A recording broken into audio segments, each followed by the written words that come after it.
أن يصلوا معنا أو أن يصوموا معنا في هذا الشهر الكريم وهم معذورون عند الله سبحانه وتعالى، وآخرون أمد الله في أعمالهم وأعطاهم من الصحة والعافية ولكنهم غفلوا عن هذا الشهر المبارك.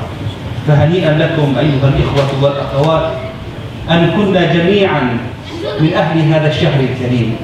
كان سيدنا رسول الله صلى الله عليه وعلى آله وسلم إذا أقبل شهر رمضان وقف بين أصحابه رضي الله عنهم وقال: جاءكم شهر رمضان شهر مبارك كتب الله عليكم صيامه، تفتح فيه أبواب الجنة وتغلق فيه أبواب الجحيم وتصفد فيه الشياطين، فيه ليلة خير من 1000 شهر، لله فيه في كل يوم عتقاء من النار. أي رجاء وأي طلب وأي بغية أعظم من أن تكون بغيتك أخي المسلم أن تصل جنة الله تعالى. فيه ليلة هي خير من 1000 شهر، من حرمها فقد حرم. مر معي أيها الإخوة والأخوات حديث لرسول الله صلى الله عليه وسلم أثر كثيرا في مشاعري نحو هذا الشهر المبارك والعظيم. يقول طلحة بن عبيد الله رضي الله عنه: كان لي صديقان جاء فأسلما معا بين يدي رسول الله صلى الله عليه وعلى آله وسلم، وكان أحدهما بعد أن أسلم أشد اجتهادا في الصلاة والعبادة والعمل الصالح من أخيه.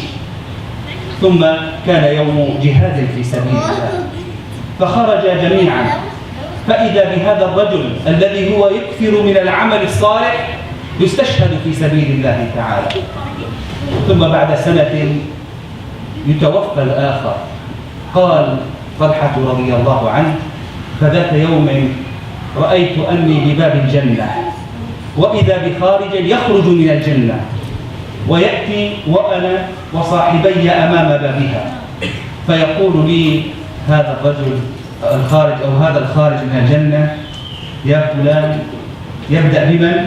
بالذي مات في العام الثاني ليس بالذي استشهد، تفضل فادخل الجنة، فيدخل الجنة. ثم يدعى الآخر الذي استشهد أولا وكان أكثر عملا صالحا فيدعى ثانيا. ثم يقال لطلحة رضي الله عنه: أما أنت فلن يأن بعد وقت، انتظر. فلما استيقظ طلحة رضي الله عنه حدث أصحابه، فذهبوا إلى النبي صلى الله عليه وسلم متعجبين: يا رسول الله، ذاك الذي استشهد أولا كان يجتهد في الطاعة والعبادة ومع ذلك دخل الجنة ثانية. وتناقل الناس هذا الخبر وكان العجب يظهر عليهم، فإذا بالنبي صلى الله عليه وعلى آله وسلم يقف بين أصحابه ويقول: من أي ذلك تعجبون؟ ما هو الأمر الذي جعلكم تستغربون وتتعجبون؟ فقالوا: يا رسول الله، ذاك كان أكثر من العمل الصالح واستشهد في سبيل الله، وذاك كان أقل منه وقد مات بعده. فقال النبي صلى الله عليه وعلى آله وسلم: وانظروا أيها الإخوة والأخوات إلى هذا الشاهد العظيم. قال: أليس هذا الثاني قد مكث بعد أخيه عاما كاملا؟ قالوا: بلى يا رسول الله. قال: أليس أدرك شهر رمضان فصام وصلى؟ قالوا: بلى يا رسول الله. قال: فإن الذي بينهما كما بين السماء والأرض. لماذا أيها الإخوة والأخوات؟ لأنه أدرك شهر رمضان لعام واحد بعد أخيه، فإن الذي بينهما أعظم مما بين السماء والأرض. فهنيئا لمن بلغ شهر رمضان عاما بعد عام ومرة بعد مرة وكان فيه من الموفقين الصائمين والقائمين. نترجم لكم ما شاء الله. ما شاء الله. لا إن شاء الله. السلام عليكم ورحمة الله وبركاته. Okay. Assalamu alaikum. The Sheikh was greeting us for Ramadan, and he said that we are lucky. There are people who were with us last year, and subhanallah, they were not with us this year. And there are people that were with us last year, and still they didn't reach this year, but they are sick. They reached this year, but they are sick. They are not with us. They are back home. And there are people like us, and we should be happy. People like us are here, but there are other people still who are here and they are well healthy, but still they couldn't come. 4 types of people. The Sheikh said a hadith, it's a long hadith that if I translate the hadith of لَقَدْ أَتَاكُمْ شَهْرُ رَمَضَانَ, Ramadan came to you. It's a long hadith. أَتَاكُمْ شَهْرُ رَمَضَانَ فيه الله في عتقاء. Every night there are people who get away from hellfire. Every night Allah relieves people from the hellfire. And there's a night of power. This is the night is equal to 83 years of worth of good deeds. The story that the Sheikh said that Talha ibn Ubaidillah, a companion of the Prophet, and one of the 10, I believe, one of the 10 of the companion of the Prophet, 10 of the Jannah, Mushrim bil Jannah. And he said he had 2 friends. 2 friends, one of them were so keen and doing good deeds, and the other was a little bit less than him. And this one died as a martyr fi sabilillah. And the second one, and the second one died in his bed after a year almost of that. And subhanallah, Talha ibn Ubaidillah slept so a dream that he was standing on heavens, and the second man was called in first. The second man was called in first to get to Jannah. And after that, they called the first one to come to Jannah. And when they looked at him, he said, wait, it's not your time yet. And he waked up and was astonished, surprised. How come the second one who has less deeds, less amal salih, went first? And the Prophet came to him and they talked, and the Prophet told him, why are you surprised?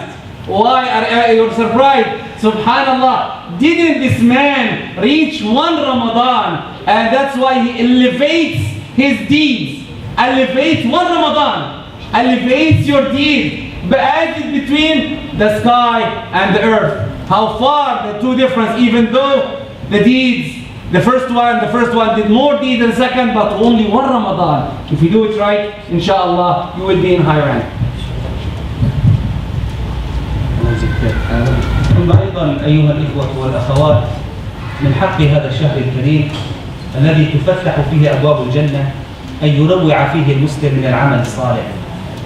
فقد كان النبي عليه الصلاة والسلام يحث أصحابه ويشجعهم على تنويع هذا العمل، فيقول عليه الصلاة والسلام: من أنفق زوجين في سبيل الله، أي قدم عملين في سبيل الله، زوجين عملين، قال بعضهم من نوع واحد، جاء يوم القيامة فنودي من الجنة يا عبد الله هذا خير، أي هذا العمل الذي قدمته هو خير. فإن كان من أهل الصلاة دعي من باب الصلاة، ومن كان من أهل الصدقة دعي من باب الصدقة، ومن كان من أهل الصيام دعي من باب الصيام، ومن كان من أهل الجهاد دعي من باب الجهاد. ثم يقوم سيدنا أبو بكر رضي الله عنه وقد سمع هذا من رسول الله صلى الله عليه وسلم فيقول: يا رسول الله، ليس على أحدنا إذا دعي من أحد هذه الأبواب من ضرورة أن يدعى من غيرها، يعني يكفي لو دعينا من باب واحد لكي ندخل الجنة، فهل يدعى أحد من جميع هذه الأبواب؟ فقال النبي صلى الله عليه وسلم: نعم، وأرجو أن تكون منهم. فإذا بسيدنا أبي بكر رضي الله عنه. لماذا سأل النبي صلى الله عليه وسلم؟ لأنه كان يوما معه عليه الصلاة والسلام، فقام النبي المصطفى صلى الله عليه وسلم بعد صلاة الفجر، والناس لم يكونوا في وقت يؤدوا أعمالا صالحة، فقال: من قام الليل؟ فإذا بأبي بكر رضي الله عنه يقول: أنا يا رسول الله. ثم يقول صلى الله عليه وسلم: من تصدق؟ فيقول: أنا يا رسول الله في هذا اليوم. ثم يقول النبي صلى الله عليه وسلم: من عاد مريضا؟ فيقول: أنا يا رسول الله. من شيع جنازة؟ أنا يا رسول الله. فإذا بالنبي صلى الله عليه وسلم يقول: ما اجتمعت في أحد إلا كان من أهل الجنة. بشارة لسيدنا أبي بكر رضي الله عنه. إذا نحن أيها الإخوة والأخوات في ميدان رمضان، ميدان التسابق في العمل الصالح، فمن استطاع أن يقدم زوجين في سبيل الله فليبادر، لعل الله سبحانه وتعالى أن يكتبنا جميعا فيه من المقبولين، وأن يدعى فيه من أبواب الجنان، فإن من المؤمنين من يدعى من جميع هذه الأبواب. أسأل الله تعالى أن يتقبل منا جميعا الصلاة والصيام، وأن يتقبل منا جميعا صالح الأعمال، وأن يفرج عن أمة سيدنا محمد صلى الله عليه وسلم، وأن يلطف بها فيما جرت به المقادير. وجزاكم الله خيرا.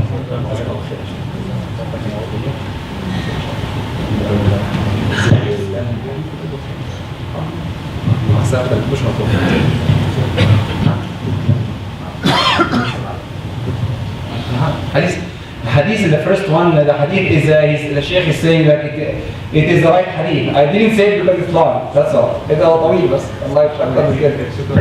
الله يكرمك. The second part is that in Jannah there are doors. There are doors. Everyone is called from each door. The door, there is a door for salah. There is a door for sadaqah. There is a door for zakah. There is a door for jihad. And Sayyiduna Abu Bakr radiallahu anhu was standing beside the Prophet, and he asked him a question. Oh Prophet, alayhi salatu wassalam, one of these doors is enough. If I did one of these doors, is more than enough. If I go from one of these doors, is more than enough. Right? Is there a one that can go from all these doors? And the Prophet said, yes. There are some people will be called from all the doors, and I hope that you are the one, O Allah. The Sheikh was finishing by a prophet one day went in the morning, and after praying Fajr, he said, who today did Qiyam Layl? And Sayyidina Abu Bakr said, me. Who gave a charity? Sayyidina Abu Bakr said, me. Who went and visited a sick person? And Sayyidina Abu Bakr said, me. Who walked behind a janazah, a funeral? And Sayyidina Abu Bakr said, me. And he said, the Prophet concluded, if anyone did all of that, ما اجتمعت لأحد إلا وكان من أهل الجنة. مكتوب بالعربي. Except if he is from heavens, inshallah. You have to keep on doing. The only thing I missed, and I asked the Sheikh in front of you because I missed totally. You said أزواج قبل عمل بنوع واحد. فقالوا كأن هذا الشخص من تكراره العمل أصبح أهل لهذا الباب. يعني زوجين، تقصد زوجين يعني صليت صلاتين مثلا؟ نعم، عملين من ذات العمل من نفس العمل. If you do the same deed, the same amal twice, that's what the Sheikh. Then you are, imagine that any amal, any deed, praying, we pray.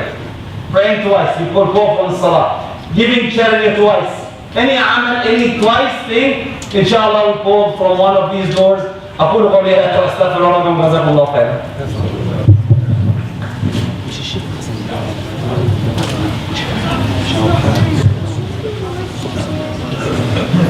تفضل يا شيخ، جزاك الله خير.